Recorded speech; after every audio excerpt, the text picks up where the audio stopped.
in this video, we're going to take a look at the market browser tool in STR Insights, and I'm going to show you how to use it.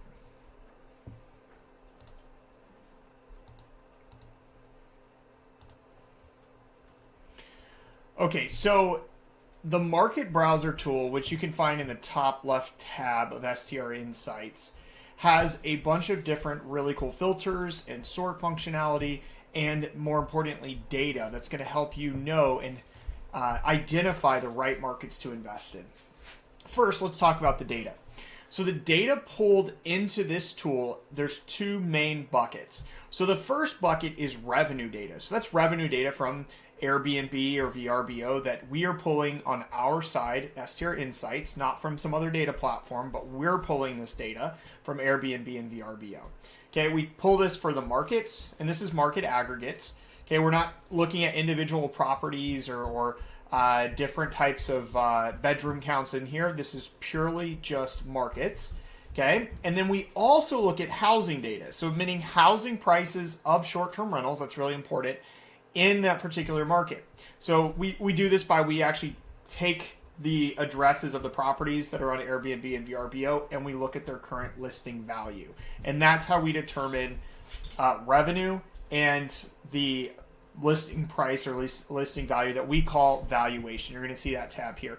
Now, you can see some definitions here, and we're going to go through these individually, but understand the data first, what we're pulling in the background, so revenue, and what we call valuation data, which is just listing value data. Okay, so what we're going to see here, first, let's start with the filters. So there are a bunch of different filters here, like destination type, beach, mountain, ski. You can go through the entire list yourself and check it out. Remember, this is an or, not an and. So if I select, or excuse me, it's an and, not an or. So if I select beach and mountain, that means show me markets that are beach and mountain, which there probably aren't that many that are literally beaches and have mountains. So only select one at a time when you're doing this search. You can do multiple, like show me beach markets with that also have colleges in them too, but make sure if you're looking for one or the other that you only select one and then do a search. Okay.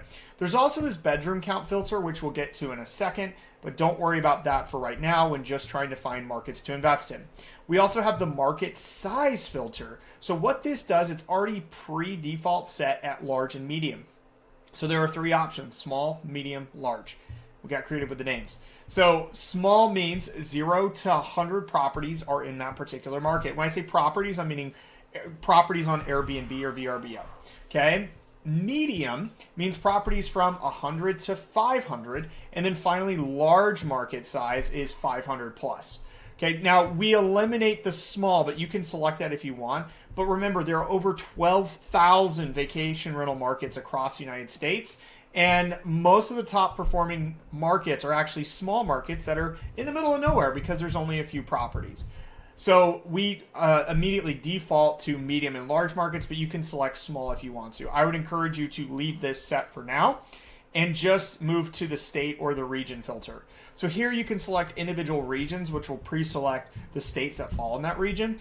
Or you can actually just go in and say, hey, show me the top markets in Florida or Florida and Georgia, or however you want to do it. So it's the multi-select option. Okay, so once you've selected a particular state, you can select individual markets from that state that are in here. Now, a common misconception is that every single market across the United States is within this filter here, and that is not true. Remember the data. We have to have revenue data, and we also have to have listing data from the valuation side in all of these markets, and some of the markets we don't. So if you don't find a particular market in here, that doesn't mean we don't have the data on it. It just means that we don't have it for the market, for the gross ROI, which we'll talk about in a second. So don't panic. I'll show you another area in the market profile where we have every single market and the data there. So if you can't find a particular market, check the market profile. Don't search individual markets here unless you're wanting to compare them purely based off of this data here. Okay. So you've got a state in. We also have this next filter called regulation. So there's four options here: little to none, moderate, heavy, or restricted. Okay, I do not encourage you to select these options. You can if you want, but these are general definitions. Little to none means that We don't really know if there's any regulation there. Well, I say we don't really know. We do know, but there's just not, the city or the county or whatever doesn't have any rules. Okay. The second one, moderate. So moderate means they have some type of regulation, but it's not hard to enter into that market. And then we have heavy, which there are some stricter regulations. It's not impossible to go in that market. It just means it's a little bit harder, or there's some barrier of entry with the regulations. Finally, restricted. This is a no-go. Don't enter that market. Once again, I don't really encourage you to use these here. This is my advice, but you have the options of flexibility. Finally, we have the minimum and maximum price. If I were, what this is basically saying is, hey, put your budget in. Some of us have a minimum budget, but most of it, that's not really common. Most of us have a maximum amount that we can afford. So what this feature and this functionality allows us to do, or this filter essentially, is, hey, show me markets that I can afford, based on my budget. So this might be a helpful function if you have a lower purchase price budget and you don't want to see a bunch of the top markets on this page, all areas you can't afford. So use these filters wisely. In my advice, most people can afford to be in most markets. And so select I typically recommend people start with the destination type in the state or regions. And that's it. Leave the other filters alone and search, and then whittle down from there. Okay, so once you've done your search, you're going to see a list. Okay, now this is a list. There's a default 25 rows. You can expand this to 100 rows if you want. Let's go back one. Oops. Go back. There we go. And you can go to the next page and so on. There's thousands. You see like how many pages there are. That's a lot. So there's a lot of market results, and you can see all the different markets in order, and they're sorted based on gross ROI. You see this arrow pointing down. So this is the default. So what does gross ROI mean?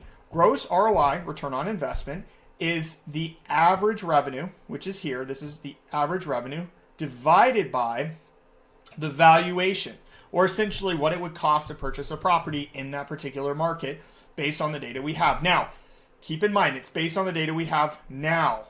Okay, it's not based on current inventory. So you have to be very careful with that. If you go to Zillow right now, you're like, oh, well, it costs more than 108 or less than 108,000 to buy something in Geneva, Ohio. Well, that's based on the current inventory you're seeing in Zillow, not based on the data from the short-term rentals that we're pulling. So sometimes there's a little bit of a disconnect there, but it's usually pretty close. Just be careful in the market, and if it's not accurate, it's not the end of the world. Doesn't mean it's a bad market, no. There's just pay attention to the inventory, the actual inventory, on the MLS or Zillow, Redfin, Realtor, whatever site you use. Okay, we also have active listing count here as well. This is the active number of short-term rentals in that market, not properties for sale in that market. Okay, so let's go. So we have Geneva, Ohio as the top market at 35% ROI, meaning that on average, the revenue is 35% of the purchase price. However, this is based on the 75th percentile.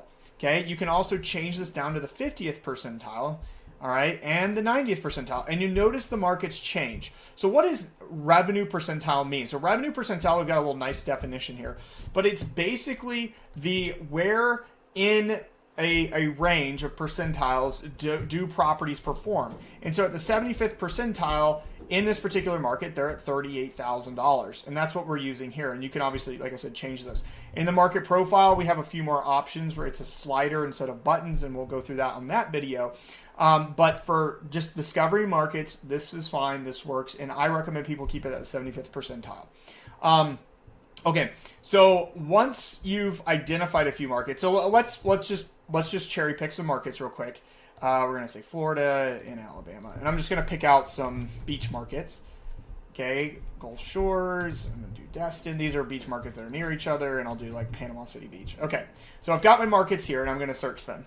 Now, what I can do after this is I can click this button that says bedroom count. Okay, so it looks like the average ROI in these markets is 5% across the board. But are we buying just the market? No, we're buying properties in the markets, and they have particular bedroom counts that we like to target. So we can look at the data, and lo and behold, there are certain bedroom counts that perform better than other bedroom counts. And this is common across the markets. So if we look here, we can actually see some really good data that tells us a good story. Meaning like, look, larger bedrooms, so 7 bedrooms in Panama City Beach have a higher ROI than just the average. Okay, remember, average, meaning there are some that do above that number and some that do below it. And so it's important to understand what does better. And so dive into this and use this. Obviously, the lower the bedroom counts, like condos, one bedroom count, that's what you're going to see in Gold Shores and Destin for one bedrooms. They have a pretty good return. That means it might be cheaper. So if you're looking at, maybe a 1 or a 2 bedroom condo, this might help you go, look, well, one bedroom condos have a higher ROI than, say, a 2 bedroom condo in Destin, Florida. So you can use this data to really dive into and start to learn the market. Okay, so once you've identified your markets, dive in deeper. So this is the next step inside of this tool. After this, it's now time to start studying these markets out. So assuming you can afford a 7 bedroom, which that's frankly a lot, so most of us can't, and that's okay. Maybe it's the condos in Destin. Destin's obviously an expensive market if you don't already know that.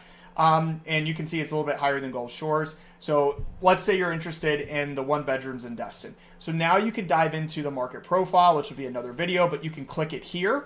You don't have to click market profile. You can click this. You can also see market history, okay, which just shows you the history of the market, which is another tab there. So this button right here takes you straight to Zillow listings that you can use that for properties for sale in this particular market if you're interested.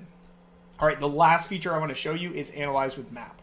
So once we go to Analyze with Map, what you're going to see is a big map of the United States with some of the similar filters. If I only want to see mountain markets, I can select mountain and then hit Apply Filters, and it's only going to show me mountain markets. I can then scroll in, and these little blue dots are clusters of these markets, and I can hover over the clusters to identify what the market names are and their profiles. Down below at the results, I can click this drop down, and it's going to show me the same similar list before, but the top markets based on the map view that I'm looking at. This is really helpful if you're looking at a particular region, you have a region in mind, and you're just wanting to compare the markets in this particular region rather than a particular state or a whole region of the country with multiple states in it. And so it's really a unique feature that's super helpful in dialing in, wow, I'm interested in the Blue Ridge Mountains and the Smokies, and I want to compare between the two rather than just selecting all the individual markets in those particular areas. Okay, so you can do that. And then once you're ready, let's say you've identified one, you can then go to the market profile and directly and just click this, and it will take you there and load in the market profile. So that concludes everything you need to know about the market browser. If you need further help, please reach out to your account manager, or our support team will help you understand. And remember, if you can't find a particular market in here, it's not the end of the world. Go to the market profile tab and literally search any market you want in here. I hope you enjoyed this, and I'll see you on the next one.